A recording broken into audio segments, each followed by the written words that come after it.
Acheter du matos vidéo, photo et drone d'occasion sans se faire arnaquer, c'est le sujet du jour et je vais vous donner mes conseils et astuces basés sur mon expérience. Ça fait un peu plus de 2 ans que j'achète une grande partie de mon matériel sur le marché de l'occasion. Premièrement, ça me permet d'acheter du matériel moins cher parce que comme vous le savez, l'activité de vidéaste, photographe ou télépilote de drone, ça nécessite des investissements assez énormes et sans arrêt. Mais en plus, acheter du matériel d'occasion, ça permet de donner une deuxième vie à un objet, tout en aidant un particulier à se débarrasser de cet objet tout simplement. Et voici tout le matériel que j'ai acheté d'occasion. Autant vous dire que j'ai fait pas mal d'économies. Pour vous lister rapidement ce qu'on retrouve, on a donc une caméra, 2 objectifs, 2 micros, un stabilisateur, un trépied, un sac vidéo, un casque, un pack de drone FPV avec le drone, les lunettes, la radiocommande. Et voilà, il y a encore pas mal d'autres trucs, mais je vais pas tout vous lister. Dans cette vidéo, je me base sur les 2 plateformes que j'utilise qui sont Leboncoin et Facebook Marketplace. Je vais donc vous donner des conseils, mais aussi vous montrer des exemples concrets d'achats et ventes que j'ai fait sur ces plateformes pour que vous voyez directement une application de ces conseils. On commence donc par la première partie, acheter d'occasion. On va commencer sur Leboncoin et imaginons que vous voulez acheter un drone, par exemple le DJI Mavic R2S. La première étape, ça va être donc d'analyser les prix de l'occasion en fait, de se rendre compte un peu de quelle est la moyenne des prix. Et donc pour cette recherche, on peut voir par exemple un 1900 ici, un 900, un 1300. Ici, il faut bien faire la différence entre le drone tout seul, le drone avec plusieurs batteries, ou le drone avec la radiocommande qui coûte très cher. On a du 900, on a du 1100, on a du 950, 1600 toujours avec la radio, 890, 899, 780. Sur cette première étape, on se rend compte un petit peu de tout ce qu'il y a comme prix. Et du coup, s'il y a un prix qui est trop bas déjà, c'est que c'est mauvais signe, ça veut dire que c'est une arnaque. Et maintenant, deuxième étape, une fois qu'on a trouvé une annonce qui pourrait nous plaire, on clique dessus. Et la deuxième étape, c'est donc de regarder un petit peu les photos. Donc on peut voir ici par exemple qu'on a 3 photos. Et mes conseils pour cette deuxième étape, quand on regarde les photos, il faut non seulement que les photos soient quand même de relativement bonne qualité, et idéalement sur l'annonce, il faut qu'il y ait plusieurs photos, donc 3 minimum, c'est pas mal. Donc là, on a regardé les photos, ça paraît correct et réel. Donc maintenant, on va regarder la description. Idéalement, encore une fois, la description, il faut que ce soit plus ou moins détaillé avec pas mal d'informations. Donc là, on a une description assez basique. Vent drone, machin, état neuf, n'a volé qu'une fois. Pack combo avec, voilà, il dit un petit peu donc ce qu'il y a dans le pack. Donc là on est sur une description correcte parce qu'il n'y a pas non plus 3 mots, mais voilà, ça serait bien qu'il y ait un peu plus de phrases. Une fois qu'on a fait ça, on va regarder le profil du vendeur. Donc ici, on voit par exemple déjà directement pièce d'identité vérifiée. Donc quand il y a écrit ça, ça veut dire que c'est bon signe. Ensuite, on peut regarder un petit peu les avis, donc 4 avis avec 5, 5, 5 et 4 étoiles. Voilà. Quand il y a des petits messages comme ça, en plus des étoiles, c'est encore plus bon signe. Ensuite, si sur le profil, il y a plusieurs annonces, c'est aussi bon signe. Et on peut voir notamment sur cette annonce et celle-là, on voit qu'il y a le même fond, qu'il y a la table, vous voyez la table en bois comme ça. Donc ça permet de vraiment crédibiliser la personne. On peut notamment même aller voir ces autres annonces pour voir un petit peu la description, les photos, etc. Et enfin, sur ce profil, on peut regarder depuis quand cette personne est inscrite. Et là, on voit membre depuis janvier 2014. Donc ça aussi, c'est bon signe. L'annonce du drone a été publiée le 15 mai 2022. Et donc, par exemple, si vous voyez que sur le profil, la personne a créé son profil en mai 2022 ou en avril 2022, déjà c'est mauvais signe. Maintenant je tiens à vous dire que par contre c'est rare de trouver un vendeur parfait, c'est-à-dire avec plein de bonnes photos de qualité, avec une description détaillée, avec un profil avec plein d'avis, avec plusieurs annonces sur le profil, etc. C'est très rare d'avoir une personne avec autant de choses qui sont bonnes. Dès qu'on a quand même quelques indices parmi tous ceux que je vous ai cités qui fonctionnent et qui montrent que cette personne est réelle, on part déjà sur une très bonne base. Et pour vous montrer sur Facebook Marketplace, c'est exactement le même principe. Donc par exemple on prend cette annonce, on regarde un petit peu les photos qui encore une fois voilà, ont l'air correctes, il y a 3 photos, c'est pas mal. On a une description un peu plus détaillée que l'autre, donc ça c'est bon signe également. Ensuite on peut tout simplement aller voir le profil de la personne, et là on voit que c'est un profil réel, il y a des photos, il y a des likes. Si on regarde un petit peu, on va dans à propos, il y a quelques trucs. Si on regarde, on peut voir tous les amis de la personne. Une fois que j'ai fait tous ces checks et que j'ai trouvé une annonce qui m'intéresse, je vais tout simplement contacter le vendeur et je vais lui demander pas mal d'infos complémentaires. Donc s'il y a tout écrit dans la description, il n'y aura pas grand chose à dire. Mais voilà, c'est quand même important d'entamer une discussion. Par exemple sur la date d'achat du produit, combien de temps il a été utilisé, sur quel site il a été acheté. Et très important de demander toujours à la personne de vous renvoyer 2-3 photos, que ça peut être du produit par exemple allumé, sous un autre angle, etc. Même si vous avez par exemple 10 photos du produit sur l'annonce, c'est toujours intéressant d'en redemander un petit peu pour être vraiment sûr. Maintenant, je vous montre un exemple concret d'un achat que j'ai fait sur Leboncoin. C'était tout simplement un chargeur pour mes batteries de drone FPV, donc j'ai plus vraiment l'annonce parce que du coup elle a été supprimée. On peut tout de suite aller voir le profil du vendeur, donc on voit il y a 26 avis avec que des 5 étoiles, donc c'est bon signe, pièce d'identité vérifiée. On a plusieurs annonces sur le profil, membre depuis mai 2013. Alors sur l'annonce, il y avait une description relativement courte, mais c'était correct, encore une fois, je me rappelle. Bonjour, je suis intéressé par votre annonce. Depuis combien de temps utilisez-vous ce chargeur? Et un envoi est-il possible avec Mondial Relais? Donc voilà, je demande un petit peu les infos que j'ai besoin en plus de ce qu'il y avait dans la description. Vous pouvez m'envoyer une photo du chargeur avec la boîte à côté. Donc voilà, je lui demande une photo complémentaire avec une position un petit peu différente, avec la boîte, etc. Des trucs comme ça. Il m'envoie 2 photos du chargeur dans la boîte comme ça et une photo relativement similaire. Et on peut voir tout de suite un truc qui fait aussi confiance, c'est par exemple, vous voyez, le fond un petit peu de la photo. C'est exactement le même qu'il y avait là-dessus et c'est également le même qu'il y a sur cette annonce. Donc ça, c'est encore un gain de confiance. J'essaie de négocier un petit peu le prix. Ça marche plus ou moins, mais ça réduit un petit peu le prix, donc c'est toujours ça. Voilà, un petit conseil, c'est toujours d'essayer de réduire un petit peu le prix parce que souvent, les gens, ils mettent leur prix un peu plus haut que ça pourrait être et ensuite, ils se disent si jamais ils veulent négocier, comme ça, je pourrais le rebaisser un petit peu. Mais bref, voilà. Vous pouvez toujours essayer de négocier un petit peu, quoi. Là, vous pouvez voir que la discussion n'était pas énorme au final parce que j'ai vraiment pris très rapidement confiance et comme j'ai l'habitude, je sais cerner très rapidement une arnaque ou pas, donc là, j'ai commandé. Et voilà, ça s'est fait très rapidement quoi. Et pour cet achat, j'ai utilisé le paiement sécurisé Leboncoin comme vous pouvez le voir juste ici. Et c'est un truc que je vous conseille vraiment ça. Quand vous êtes sur Leboncoin, essayez au maximum d'utiliser le paiement sécurisé de Leboncoin. Maintenant, je vous montre l'exemple d'un deuxième achat que j'ai fait sur Facebook Marketplace et c'est donc pour acheter l'objectif 24-70 de Sigma qui me filme actuellement. Je peux plus vous montrer l'annonce parce qu'elle a été supprimée donc j'ai pas les photos, la description, etc. Mais du coup, je vous montre la discussion. Donc on commence. Bonjour, je suis intéressé par votre annonce. L'objectif est encore disponible. Oui, toujours dispo. Ça a bien été acheté en juin et vous vendez bien en pack. Donc c'était parce qu'il y avait l'objectif plus deux filtres. Il me dit facture à l'appui, je le vends avec ses filtres. Ok, parfait, si on procède à un envoi, comment voudriez-vous faire pour le paiement et la livraison? Là, il me dit je préférerais par virement si cela vous dérange pas et je vous envoie le colis direct. Là, pour le paiement, il me propose un virement, ce qui est quelque chose de très dangereux du coup, parce que si on fait un virement, il n'y a aucune sécurité, on n'est pas sûr qu'on va recevoir le produit. Donc là, je dis qu'il va falloir procéder à une technique de sécurité pour être vraiment sûr que j'ai confiance en lui. Et on peut passer par Vinted ou Leboncoin pour profiter des assurances, sauf que je lui dis, moi, sur Leboncoin, le paiement est limité à 500 €. Je pensais qu'en fait c'était limité à 500 €, mais c'est pas le cas. Donc si on vous propose ça, il faut accepter. Donc le mec aurait fait une annonce sur Leboncoin et j'aurais payé sur Leboncoin. Bref, du coup après je lui dis, sinon par exemple on peut faire une petite visio pour voir l'objectif, quelque chose comme ça qui pourrait me permettre de m'assurer que c'est bien réel. On parle un petit peu entre nous, on se donne nos liens vidéo, etc. pour voir qu'on est des vraies personnes, donc il voit que je suis un vidéaste pro et que lui aussi. Pour des achats un petit peu conséquents comme ça, c'est vraiment bien de prendre la confiance un maximum avec la personne, donc de lui parler beaucoup. Vous voyez qu'on a fait des gros pavés et tout. Donc là clairement j'étais sûr que c'était une vraie personne et qu'il n'y aurait pas de soucis. Mais du coup il m'a quand même bien envoyé la vidéo et je vous la montre juste ici. Yes, salut Timothée. Et ben écoute, je te fais la vidéo avec le 24-70, le filtre MD avec le petit pare-soleil. Donc là voilà, il dit mon nom au début de la vidéo, important comme ça c'est encore plus réel. Et puis il me montre l'objectif, les filtres, etc. Donc là pas de souci. Donc ensuite il m'envoie son RIB, je lui fais le virement, je lui fais un screen du virement comme ça on est bien clair et tout. Je lui donne mon adresse pour l'expédition. Ensuite dès qu'il l'a expédié, il m'envoie une petite photo de la poste pour me dire que ça a bien été expédié, donc vraiment il n'y a aucun souci. Et 48 heures plus tard, je reçois le produit. Et dernier exemple d'achat sur Facebook Marketplace, plus exactement une annonce qui a été postée sur un groupe Facebook pour le drone FPV. Donc là c'était Leboncoin du drone FPV ou Coin FPV. L'annonce c'était donc celle-ci, vous pouvez voir le gros pack FPV, 4 photos, donc une large, une un peu plus serrée sur chacun des éléments. On a une très longue description, très détaillée, voilà, donc ça fait très confiance. On va aller voir rapidement le profil de la personne. On voit qu'il y a plein de photos, on voit qu'il a 525 amis, etc. Donc pareil, pas de souci. Encore une fois, on entame une longue discussion, je lui demande des photos, donc là il m'envoie 8 photos complémentaires. Pareil, pour que ce soit plus sécurisé, je lui demande à un moment une vidéo. Donc là il me fait une longue vidéo de 1 minute 23.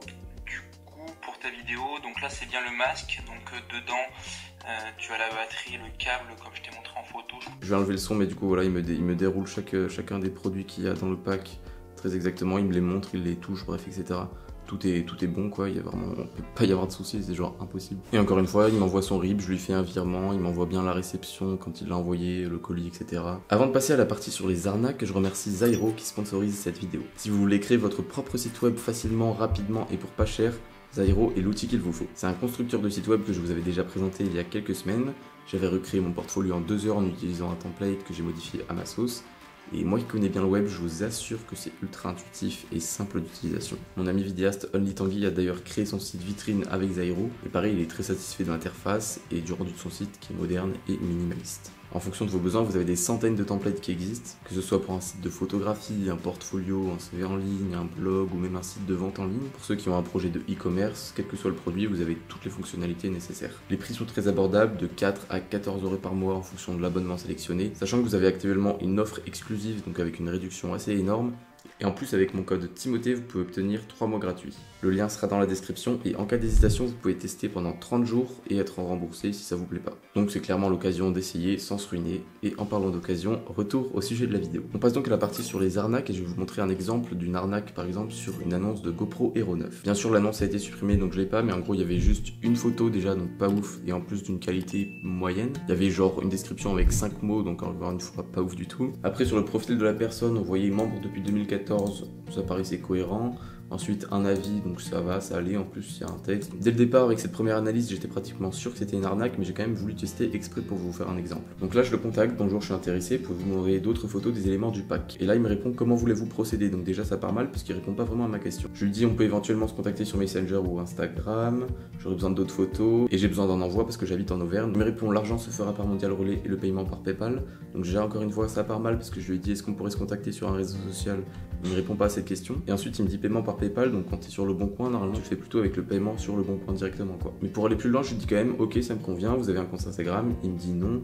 Il me dit vous avez PayPal et vous savez l'utiliser. Donc là déjà il force un petit peu. Je redemande encore une fois est-ce que vous avez pas un réseau social pour échanger, pour avoir plus confiance? Et je lui dis oui je sais utiliser PayPal. Pour la troisième fois de suite il me répond encore pas à ma question est-ce que vous avez un réseau social sur lequel échanger? Et il me dit directement je vous enverrai mes papiers, donc il voulait dire permis etc. Mais déjà je lui ai pas demandé donc je m'en fous. Bref je lui demande si on pourrait pas faire un appel ou quelque chose comme ça, un appel vidéo, mais finalement je lui demande de m'envoyer des photos. Et donc là il m'envoie quelques photos. Et déjà premier truc qui n'est pas normal c'est que sur cette photo on peut voir quelques accessoires qui déjà n'étaient pas sur la photo de base sur le pack général. Bref on parle un petit peu, ensuite je lui demande de m'envoyer une photo du harnais pour le torse et il m'envoie une photo du harnais pour la tête. Donc déjà encore un petit problème. Je lui demande de m'envoyer encore d'autres photos et là ça devient n'importe quoi. Il m'envoie des photos encore différentes avec pas tout à fait les mêmes choses et en plus avec la GoPro totalement neuve avec les papiers dessus. Alors que sur toutes les photos qu'il m'a envoyées avant, la GoPro n'était pas neuve, donc voilà. Il s'est complètement cramé tout seul le mec. Et pour vous dire à quel point je suis allé loin et que quand même lui aussi est allé loin dans cette arnaque, je lui ai donné mon numéro de téléphone pour qu'on s'appelle, on s'est appelé. Déjà il parlait moyennement français, il comprenait pas trop ce que je disais. Donc bref ça s'est rapidement fini et puis il a supprimé son annonce quelques minutes après. Et ce qui est pas mal c'est qu'en plus le lendemain il y a une nouvelle annonce qui est sortie avec exactement la même photo qu'il m'a envoyée. Comme c'est bizarre. Derrière ce genre d'arnaque, il peut y avoir même peut-être plusieurs personnes et en fait ça se fait d'annonce en annonce, ils reprennent des photos etc. et ils arnaquent facilement les gens comme ça donc faut faire attention. Maintenant je vous montre une autre technique d'arnaque, cette fois-ci que j'ai détectée en tant que vendeur. Encore une fois j'ai plus les discussions images parce que bon après j'avais bloqué et signalé la personne. Pour vous expliquer rapidement, dans la discussion j'avais fini par envoyer mon mail, je sais pas pourquoi. Et quelques minutes plus tard je reçois un mail de Le Bon Coin me disant que le paiement a bien été effectué, en me mettant bien le prix, toutes les infos, en mettant les coordonnées pour envoyer le produit. Un mail qui paraissait vraiment très réel mais pourtant j'étais quasiment sûr que c'était faux. J'ai dû un petit peu détecter qu'est-ce qui n'allait pas. Premièrement l'adresse email qui m'a envoyé ce mail n'était pas une adresse officielle de Le Bon Coin, ça se voit quand même très rapidement. Dès que vous avez des lettres un peu bizarres ou des chiffres, ou même quand vous n'avez pas le @leboncoin.fr à la fin, ça veut dire que c'est faux. Et en plus de ça, moi j'avais pas reçu la confirmation du paiement sur la discussion de l'appli Le Bon Coin. Parce qu'il faut savoir que sur Le Bon Coin, quand vous effectuez un paiement ou que votre acheteur effectue un paiement, vous recevez obligatoirement ces petits messages comme ça qui vous confirment vraiment bien chaque chose une par une. Et donc si vous n'avez pas ça, ça veut tout de suite dire que c'est faux. Et ce genre d'arnaque m'est arrivé une autre fois sur Facebook Marketplace, je voulais la discussion. Bonsoir, cet article est-il toujours disponible? Je lui dis bonsoir, oui, toujours dispo. La super possibilité d'envoi dès demain après réception de paiement et frais de port à ma charge. Je réponds oui, c'est possible, vous pouvez passer sur mon annonce Le Bon Coin pour payer. J'envoie le lien de mon annonce et il me répond super, une fois le paiement effectué, Le Bon Coin vous notifiera par mail la confirmation de mon paiement. Donc j'aurai besoin de vos coordonnées afin de conclure l'achat sur la plateforme sécurisée. J'aurai besoin de l'adresse mail, plus le prix total de l'article, plus les frais. Là il me décrit très exactement l'arnaque qu'il allait me faire, clairement. Il voulait mon adresse mail pour m'envoyer ce faux mail, avec toutes les infos dedans, donc moi je lui dis directement que c'est une arnaque. Il quitte la discussion, je le bloque, je le signale, et voilà. Après ce petit retour d'expérience sur les arnaques, je vous donne maintenant mes conseils pour vendre votre matériel. Donc c'est exactement le même principe que pour acheter, mais du coup dans l'autre sens. Premièrement, prenez des belles photos du produit sur un fond uni. Plusieurs photos entre 5 et 10 c'est bien sous tous les angles possibles. Ensuite rédigez une description bien détaillée avec tout le contenu de l'annonce, pourquoi vous le vendez, la date d'achat, combien de temps vous l'avez utilisé, l'état du produit, le prix neuf comparé au prix de vente, est-ce que vous faites de la livraison, comment vous aimeriez être payé, etc. Et ensuite lorsque vous discutez avec l'acheteur, essayez d'être un maximum réactif, donc de répondre rapidement au message, soyez clair, sympathique et agréable, c'est très simple. Je vous montre tout de suite un exemple concret d'une vente que j'ai fait d'un objectif 24-105 mm Lumix. Déjà voilà les photos que j'avais fait, il y en a 7, je les avais fait sur un fond noir. Voilà donc j'ai pris la boîte avec l'objectif, le pack complet, les trucs un peu plus proches. Comme vous le voyez, il n'y a aucune photo où on voit réellement l'objectif, il est toujours emballé dans le petit sachet plastique. Donc ça c'est pas ouf à faire parce que du coup on voit pas réellement que le produit il est là. Donc ça donne pas trop confiance à l'acheteur. Mais moi la raison c'est qu'il était vraiment complètement neuf, que je l'avais jamais déballé et je voulais pas donc le déballer pour l'abîmer ou quoi que ce soit. Mais voilà, en général on vend un produit qu'on a déjà utilisé. Et voilà la description que j'avais fait. Donc je vends mon objectif nanana, neuf, jamais utilisé et jamais déballé, important. Ensuite j'ai expliqué rapidement pourquoi je le vends. Je lui dis je l'ai seulement sorti de la boîte pour montrer qu'il est bien dedans, mais je laissais la protection pour pas l'abîmer. Donc là j'explique pourquoi j'ai pas pris une photo de l'objectif sans le papier quoi. Ensuite je mets le prix de l'objectif neuf plus le prix auquel je vends, comme ça on voit vraiment la différence. Et ensuite j'écris mon propre règlement, donc je dis à venir récupérer chez moi, ou un envoi possible avec Mondial Relais ou Colissimo. Pour le paiement, je mets soit paiement en espèces dans le cas où la personne viendrait récupérer chez moi, sinon paiement Le Bon Coin ou virement. C'est à vous de voir ce que vous mettez en fonction de vos préférences, mais en tout cas c'est important d'avoir une description bien détaillée. Bon là je vais pas vous détailler toute la discussion parce que c'est un petit peu chiant, mais du coup au début il y a une petite phase de négociation au niveau du prix. Ensuite il m'a dit pour être sûr, parce que comme c'était un prix assez élevé, il voulait qu'on aille parler sur un réseau social, on allait parler sur Messenger, comme ça il a vu que voilà j'étais un youtubeur, etc.